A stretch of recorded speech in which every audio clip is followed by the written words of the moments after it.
Hello বন্ধুরা, সবাই কেমন আছো? আমি তো ভালো আছি, আশা করি তোমরাও ভালো আছো সবাই। দেখো, এখন তো আমের সিজন, কাঁচা আম অনেক পাওয়া যায়, যখন থাকে না তখন আমাদের সমস্যা হয়। তার জন্য আমি দেখাবো এই আমটাকে কেটে কী করে ডিপ ফ্রিজে রাখা যায়।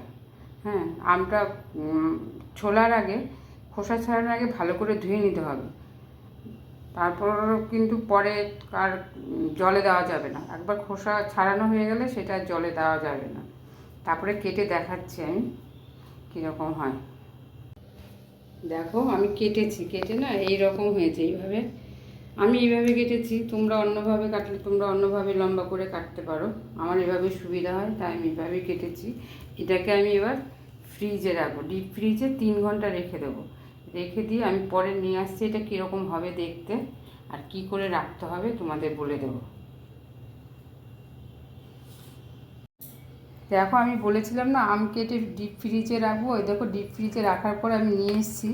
এইগুলো না এইভাবে যদি তুমি রাখো, প্রথমে যখন থালাটা বের করবে তখন কিন্তু একটার গায়ে একটা লেগে থাকবে। তারপর তুমি হাত দিয়ে তুলে এরকম একটু ছাড়াবে, ছাড়িয়ে এবার এই যে ব্যাগগুলো আছে না, এয়ারটাইট যে ব্যাগগুলো কিনতে পাওয়া যায়, এখানে আমি ভরবো, ভরে তোমাদের দেখাচ্ছি।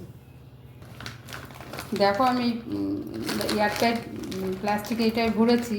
আমি এরকম খাই বলে তাই এরকম সাইজ কেটেছি। তোমাদের যেরকম খেতে ভালো লাগে সেরকম পিস পিস করবে, করে ডিপ ফ্রিজে 1 বছর কেন 3 বছরও নষ্ট হবে না। যখন লাগবে তখন বের করে ডালে দেবে, চাটনি করে খাবে।